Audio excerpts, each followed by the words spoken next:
Okay, welcome everyone to this continuation of what is algebraic geometry. Today I would like to tell you about the rank of a matrix. So in case you don't know what a rank of a matrix is, I'm actually not going to tell you about how to define a rank of a matrix. I'm assuming that you know what the rank of a matrix is. I'm guessing if you're this far into an algebraic geometry class, you know what a rank of a matrix is. Anyway, that was a lot of ramble. So what I'm really going to talk about is the Jacobi criterion, which you might remember from calculus. So you usually see it in calculus for the first time, maybe under a slightly different name, maybe something like Jacobi matrix or gradient or something, we'll see. And it's kind of my justification why whatever I told you about in the previous videos, it's really a smooth version of, well, no, an algebraic geometry version of smooth geometry. So it's kind of what the motivation for this whole thing, and I guess I should start to recall for you what it is in calculus. So in calculus, what you usually do is you have some function, whatever, like this one here, which is like this upper fun type of parabola that goes in kind of two different directions, a three-dimensional nice plots, and you want to compute the tangent plane at a certain point, whatever, at some point. And here's the tangent plane, right? You can literally see it.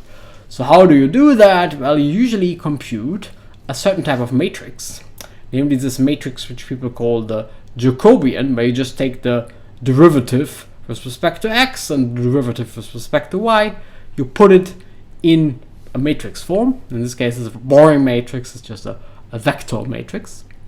And you check that it is a full rank, which is the point x, y equals 1 is clearly a full rank, it's just 4, 4.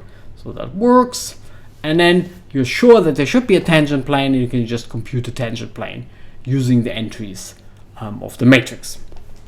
And this is like a standard thing you learn in calculus. Again, that might come under different names, but it's essentially always the same type of procedure. You compute the matrix of derivatives and check whether it's full rank, and you can always compute the tangent from the entries of that matrix and kind of the points on the original function.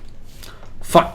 And in algebraic geometry, we are kind of studying the same type of questions, right? So this function here is a polynomial that doesn't look so different from what we actually do in algebraic geometry.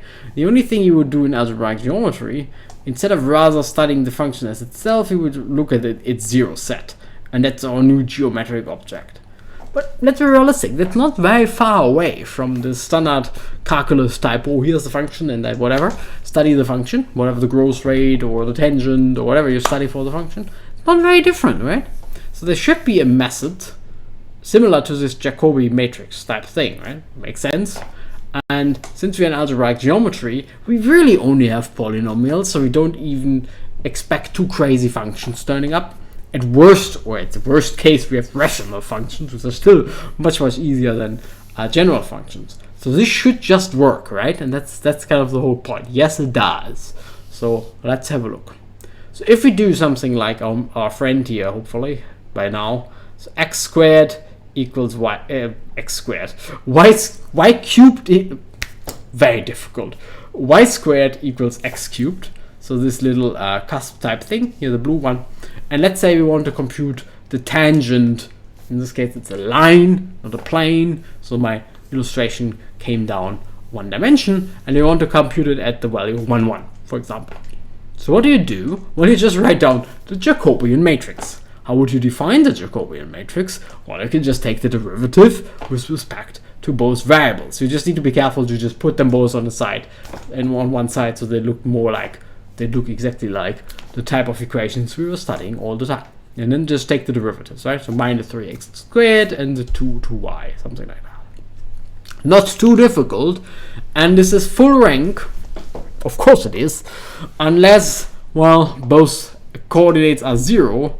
And yeah, so 0 is exactly this fun point. Let's have another illustration here, where the tangent goes a little bit. Well, what is the tangent at that point, right? So what is the tangent at this funny point? I can't really tell, but we had this tangent cone, which goes like this. Tangent cone is not really a tangent, it's something like a tangent. And yeah, so the tangent cone, remember, tangent cone equals tangent whenever the point is smooth. And that's an if and only if.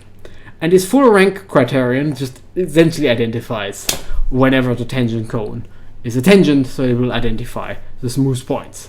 So whenever it's a full rank, it's smooth. Whenever it's not a full rank, it's not smooth. So it's actually pretty simple. Okay? So you just check those matrix. This matrix is Jacobian. That's why it's called the Jacobian criterion. So you write down the Jacobian matrix, just the matrix of the derivatives, and you're essentially good to go. And I really think this is pretty good. So it's actually much easier than the calculus one, because our functions are easier. Yeah. So our functions are really just polynomials, and we get smoothness immediately. While in the standard calculus one, you would rather get something like differentiable instead of smooth, which is a slight difference. That's kind of a slight annoying difference in particular in real calculus, real valued calculus. So here's a formal statement. So this Jacobian matrix is just really the matrix of the gradients, whatever you want to call it. So you take this matrix of successive derivatives. If you have f1 up to fn, then you where you have, let's say, variables x1 up to xn. I somehow forgot to write it down. Let's just do it. So you have just variables x1, xn. You can form this m by n matrix, the Jacobian, by just taking the partial derivatives. And the Jacobi criterion is exactly what we just discussed. It's really beautiful. It's really the same as in whatever standard calculus. So our variety is smooth if and only if the rank of the matrix is maximal possible. And yeah, that's exactly what happens in analysis. And yeah, I just showed you the affine one, but there's a projective version as well. Anyway, so this is pretty good, right? It's pretty straightforward and exactly what happens in analysis. Again, I said again, it's somewhat easier because we have easier functions, but otherwise, our matrix is just derivatives of polynomials. We can do that. That's not so bad. So you might wonder, what is actually the upshot here? Couldn't have we just done the standard real complex analysis calculus type thing? Well, the point here, not quite trivial to prove what I just said. The point here is that it just works over any field, not just over the complex numbers. And I haven't talked about varieties over finite fields a lot, and we'll get there. We do varieties over finite fields, but they're really anything but a nice geometric object. They're just a collection of points. So here above I plotted the same variety, x squared equals y. It's still very complicated. Why is this so complicated? Y squared equals x cubed. Y squared equals x cubed. I can do it. Wonderful. You can do it as well. Anyway, so I plotted that one over a field with 500, over the field with 509 elements, and essentially it's just you just put them in a grid, right? 509 times 509, and you put a point whenever the equation is satisfied, and you end up with this starry night picture, which looks anything, which by the way is smooth unless you're at 0, but it looks anything like smooth. Does it look smooth to you? What does it even mean to have no corners here? It's not quite clear what that actually means to have no corners in a finite type of variety. But our algebraic version still works, so it's not a problem. It still works. I should have done, so that's what I should have said, the algebraic closure, but that's usually nasty to imagine, and whatever smooth means for the algebraic closure doesn't get much better than for F509 as well. But forgive me that, and just stay with F509. So I say it again. So finite varieties over finite fields, are anything but geometric. They're just discrete, right? They're just a bunch of points. And it still makes sense to talk about them being smooth or not. And this is really this smoothness. And the criterion works. You can just take the derivative and you just do it. Just note that if you take a derivative of a polynomial, let me just do one of them, for example, this one. If you take the derivative, then over the complex numbers, that's not really a problem, unless x is 0. But let's say in characteristic 3, this one would die, and if things change, and in the matrix, you might see a smaller rank. So you can actually really see the characteristic in the rank of the matrix.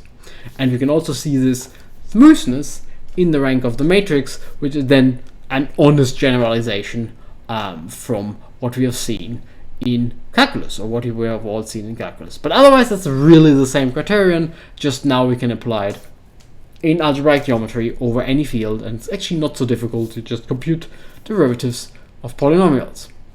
Anyway, I hope you enjoyed this video, and I also hope to see you next time.